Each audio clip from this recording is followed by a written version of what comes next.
দিনটা ছিল 26 জুন 2019। বরগড়া সরকারি কলেজের সামনে শত শত মানুষের সামনে সকাল 10টার সময় একজনকে কুপিয়ে করে। কিন্তু অবাক করার বিষয় কি জানেন, সেটা মানুষ দাঁড়িয়ে দাঁড়িয়ে ভিডিও করে। আর যাকে খুন করা হয় তার স্ত্রী চিৎকার করে করে মানুষের কাছে সাহায্য চেয়েছিল, কিন্তু একটা মানুষও সেখানে এগিয়ে যায়নি। আপনারা বুঝতেই পারছেন যে আজকে কোন টপিক নিয়ে ভিডিও বানাচ্ছি। জি, বাংলাদেশের সবচেয়ে আলোচনায় আসা কেসগুলোর মধ্যে এটি একটি, রিফাত হত্যা মামলা। তবে এই কেসটা শুধু একটা খুনের গল্প না, এখানে হয় প্রেম, প্রতিশোধ, গ্যাং কালচার এবং বিশ্বাসঘাতকতার গল্প। আসসালামু আলাইকুম, আমি আগুন Chowdhury, welcome to my channel. আমি এখন থেকে ডকুমেন্টারি ভিডিও বানাবো। সো আমার ভিডিও যদি আপনাদের কাছে ভালো লাগে তাহলে অবশ্যই কমেন্ট করে জানাবেন, চ্যানেলটা সাবস্ক্রাইব করে রাখবেন যাতে আমি বুঝতে পারি আপনাদের ভালো লাগছে আর আমি প্রতিদিন ভিডিও বানাইতে পারি। সো বেশি কথা না বাড়ায় চলেন আজকে শুরু করি রিফাত হত্যা কেস ডকুমেন্টারি। আজকে আমরা এই ভিডিওতে জানবো কেই রিফাত, কেন তাকে হত্যা করা হইলো এবং আসল খুনিকে। তবে একটা কথা আপনাদের শুরুতেই বলে রাখি, এই কেসের শেষে এমন কিছু ঘটনা আপনারা শুনবেন যেটা আপনারা যদি আগে না জেনে থাকেন তাহলে প্রথমবার শুনলে বিশ্বাসই করতে পারবেন না। চলুন প্রথমে পরিচয় করে দেই এই কেসে জড়িত থাকা মানুষগুলোর সাথে। রিফাত শরীফ যে খুন হয়েছিল, সে একদম সাধারণ একটা ছেলে। ভালো বন্ধুদের সাথে আড্ডা এবং কলেজের পাশে সময় কাটানো ছিল তার দৈনন্দিনের রুটিন। কোনো অপরাধমূলক কাজের সাথে তার বিন্দুমাত্র কোনো সম্পর্ক ছিল না। মিন্নি, আয়েশা সিদ্দিকা মিন্নি, মানে যে খুন হয়েছিল তার স্ত্রী, সে বরগুনা কলেজের একজন ছাত্রী। কলেজে যাওয়া, পড়াশোনা করা, এই ছিল তার জীবনের দৈনন্দিনের রুটিন। তবে সে পড়াশোনায় তেমন একটা ভালো ছিল না। তবে সাধারণভাবে সে একজন ছাত্রী হিসেবেই পরিচিত পায়। নয়ন বন ভয়ঙ্কর সন্ত্রাসী, গ্যাং লিডার এবং ছিচকে চোর যেটাকে বলে বা ছিচকে ডাকাত যেটা বলে, সেটাই ছিল তার দৈনন্দিনের কাজ। তো চলেন এখন মূল গল্পে যাওয়া যাক। রিফাত খুন হওয়ার মাত্র 3 মাস আগে মার্চ মাসে রিফাত এবং মিন্নির পারিবারিকভাবে বিয়ে হয়। তবে রিফাত আর মিন্নির সম্পর্ক ছিল আগে থেকেই। পরবর্তীতে তারা বিয়ে করে এবং সেটা পরিবার মেনেও নেয়। রিফাত আর মিন্নির বিয়ের সম্পর্কটা বেশি দিনের জন্য ছিল না, সেটা ছিল খুব অল্প সময়ের জন্য। বাইরের থেকে সবকিছু স্বাভাবিক মনে হলেও ভিতরে তাদের মধ্যে শেষের দিক থেকে কিছু জটিলতা শুরু হয়, যা আমরা পুলিশ তদন্তের শেষ দিকে জানতে পারবো। মিন্নিকে বিয়ে করে সুখে শান্তিতে জীবন কাটাবে, এটাই ছিল রিফাতের একমাত্র স্বপ্ন। কিন্তু কাউকে নিয়ে সুখে থাকার স্বপ্ন দেখাটা কি ভুল? না, স্বপ্ন দেখাটা ভুল নয়। তবে রিফাতের সবথেকে বড় ভুল ছিল মিন্নিকে বিয়ে করা। আর রিফাত আরেকটা ভুল করে ফেলে, ঝগড়ার মাঝে মিন্নির গায়ে হাত তোলে। রিফাত আর মিন্নির সমস্যা বাজে রিফাত খুন হওয়ার মাত্র 2 দিন আগে। রিফাতের স্ত্রী মিন্নির জন্মদিন ছিল রিফাত হত্যার মাত্র 2 দিন আগে।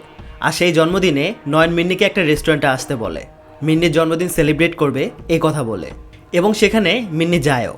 তারপর সেখানে জন্মদিন সেলিব্রেশন করা হয়, সব কিছু ঠিকঠাক চলছিল। কিন্তু সমস্যা হয় তখন যখন রিফাত শরীফ এই জন্মদিন সেলিব্রেশন করার ছবি দেখতে পায়। সেদিন জন্মদিনে নয়ন মিন্নির সাথে ছবি তোলে এবং সেই ছবিটা ফেসবুকে আপলোড করে, আর সেই ছবিটা সামনে যায় রিফাত শরীফের। এখানে বলে রাখা ভালো, রিফাত শরীফ আগের থেকেই জানতো যে মিন্নির সাথে কোনো একটা সময় নয়নের সাথে সম্পর্ক ছিল, কিন্তু বিয়ের পরও নয়নের সাথে মিন্নির কোনো যোগাযোগ ছিল এটা রিফাতের জানা ছিল না। রিফাত খুন হওয়ার পর পুলিশ তদন্তে আরও একটা কথা বেরিয়ে আসে, মিন্নি এবং নয়নের একসময় বিয়েও হয়েছিল। অস্ত্রের মুখে ঠেকাইয়ে একটা সাইন নেই, এখন ওইটা কাবিননামা কিনা আমি জানি না। তবে এটা মিন্নি অস্বীকার করে, এখন পর্যন্ত স্বীকার করে নাই, আর এটা সত্যতা আজও পর্যন্ত জানা যায় নাই। তো ওরকম যদি কিছু হইতো তখন তো আসে দেখাইতো বা দাবি করতো যে আমার স্ত্রী। রিফাত শরীফ যখন ফেসবুকে নয়ন এবং মিন্নির ছবি দেখতে পায় তখন সেটা নিয়ে মিন্নিকে জিজ্ঞাসাবাদ করে এবং সেই প্রশ্নটাকে মিন্নি উল্টাভাবে নিয়ে রিফাতের সাথে ঝামেলা শুরু করে। শেষে মিন্নি এবং রিফাতের ঝগড়াটা গায়ে হাত তোলাতে পরিণত হয়। তবে সেদিনের ঘটনা রিফাতের মন থেকে মুছে যায় না মিন্নির মন থেকে, আর মিন্নির মধ্যে তৈরি হয় ক্ষোভ, জিদ আর রাগ। ঘটনার দিন 26 জুন 2019 সকাল 10টার দিকে রিফাত এবং মিন্নি বরগুনা সরকারি কলেজে গিয়েছিল। আমরা সিসিটিভি ফুটেজে দেখতে পারি কিছুক্ষণ পরে দুজনে কলেজ থেকে বের হয়ে বাইকে ওঠার আগেই হঠাৎ করে মিন্নি কলেজের দিকে যায়। ঠিক তারপরে কয়েকজন সন্ত্রাসী এসে রিফাত শরীফকে টেনে হিঁচড়ে অ্যালেক্স একাডেমির দিকে নিয়ে যেতে থাকে। তখন আমরা সিসিটিভিতে এটাও স্পষ্টভাবে দেখতে পাই, একদম স্বাভাবিকভাবে তাদের পিছে যায় রিফাত শরীফের স্ত্রী মিন্নি। তখন তার মধ্যে ভয়, ভীতি এরকম কিছুই দেখা যায় নাই সেই সিসিটিভি ফুটেজে। তবে একটু সামনে যেতেই যখন সেখানে নয়ন হাজির হয় এবং অস্ত্র আনতে যায়, ঠিক তখনই বাধা দিতে শুরু করে মিন্নি। কিন্তু তারপর কি হয় এটা দেখেছে পুরো জাতি, আমাদের পুরো দেশ, আপনি এবং আমি। কলেজ থেকে নিয়ে ফেরার সময় তাদের হামলা করে নয়ন ও তার সহযোগীরা। নৃশংসভাবে রাস্তার মধ্যেই কুপিয়ে করা হয় রিফাত শরীফকে।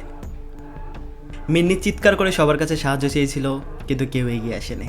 অনেকে ভিডিও করেছিল এবং সেই ভিডিও আপলোডও করেছিল, যা ভাইরাল হয় সন্ধ্যাবেলায়। তবে এই খুনের সাথে মিন্নি কিভাবে জড়িত হলো এটা জানবো একটু পরেই।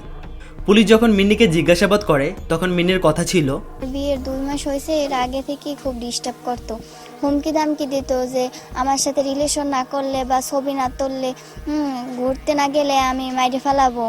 কিন্তু আসলে কি তাই? মিন্নি যা বলল তা কি সত্য? এটা আর একটু পরেই জানতে পারবো। তবে এখন পর্যন্ত যদি আমার ভিডিও আপনার বিন্দুমাত্র ভালো লেগে থাকে তাহলে প্লিজ চ্যানেলটা সাবস্ক্রাইব করে দেবেন। 26 জনের কাহিনী আমরা আগেই সব কিছু জেনে নিয়েছি। রিফাত শরীফ সকালবেলা খুন হলো, সারাদিন তেমন কোনো আলোচনা ছিল না। কিন্তু রাতের বেলা যখন ফেসবুকে ভিডিওটা ভাইরাল হয় তখনই নেড়েচেড়ে বসে বাংলাদেশ এবং বাংলাদেশের আইন ব্যবস্থা। তারপর শুরু হয় অভিযান। পুলিশ একে একে কয়েকজনকে গ্রেপ্তার করে, আর শেষে পুলিশের হাতে ক্রসফায়ার হয় নয়ন বন্ড। কিন্তু কিভাবে রিফাত শরীফকে খুন করার প্ল্যান করা হলো এবং এই প্ল্যানে কে কে ছিল সেটাই জানবো এখন। রিফাত শরীফ খুন হওয়ার পর মিন্নির স্বীকারোক্তিতে আমরা মিন্নির কোনো দোষ জানতে না পারলেও খুন হওয়ার 1 বছর পর জানতে পারি খুনের আসল ঘটনা। মিন্নির জন্মদিন সেলিব্রেশন করে বাসায় আসার পর রিফাত শরীফের সাথে যে ঝামেলাটা হয় সেই ঝামেলা থেকে গড়ায় গায়ে হাত তোলা। আর গায়ে হাত তোলার কারণে রিফাতের প্রতি মিন্নির জন্ম নেয় রাগ, অভিমান, ক্ষোভ এবং জিদ। তারপর সেই জিদ থেকেই মিন্নি যোগাযোগ করে নয়নের সাথে এবং নয়নকে সবকিছু খুলে বলে। আর তারপরে তারা কয়েকজন মিলে প্ল্যান করে রিফাতকে মারার। তবে সেটা হয়তো খুনের ছিল না, শুধুমাত্র মারার। আর এই সামান্য মারতে গিয়ে যে তাকে খুন করা হবে এটা হয়তো মিন্নি জানতো না। আর মিন্নি জানলেও সেটা সত্যতা এখন পর্যন্ত পাওয়া যায়নি। তবে এই খুনে যে মিন্নি জড়িত ছিল সেটা মিন্নি নিজে স্বীকারোক্তি দিয়েছে। মিন্নি হয়তো বুঝতে পারছিল না তার জন্য কে বেস্ট, তার হাজবেন্ড রিফাত শরীফ নাকি তার বয়ফ্রেন্ড নয়ন বন্ড। এই না বোঝাবুঝির কারণে হয়তো জীবন দিতে হয়েছে রিফাত শরীফকে। 2020 সালের 30 সেপ্টেম্বর বরগুনা জেলা ও দায়রা জজ আদালতে রায় দেয় মিন্নি সহ মোট 6 জনকে মৃত্যুদণ্ড এবং কয়েকজনকে যাবজ্জীবন কারাদণ্ড। আদালত মিন্নিকে মৃত্যুদণ্ডে দণ্ডিত করলেও এই মামলার আইনি লড়াই এখনো পর্যন্ত শেষ হয়নি। আপনার কি মনে হয়, আয়শা সিদ্দিকী মিন্নি আসলেই অপরাধী, নাকি এই পুরো ঘটনায় আরও কিছু গভীর তথ্য লুকিয়ে আছে? কমেন্টে আপনার মতামত জানান। সো প্রথম ডকুমেন্টারি ভিডিও হিসেবে কেমন লাগলো আপনাদের কাছে সেটা অবশ্যই কমেন্টে জানান। যদি ভালো লাগে তাহলে প্লিজ প্লিজ প্লিজ চ্যানেলটা সাবস্ক্রাইব করে যান। আমি এখন চৌধুরী, দেখা হবে সামনের সপ্তাহে নতুন কোনো কেস ডকুমেন্টারিতে, নতুন কোনো ভিডিওতে। আপাতত সেই পর্যন্ত ভালো থাকবেন, সুস্থ থাকবেন, দোয়া রাখবেন আমার প্রতি।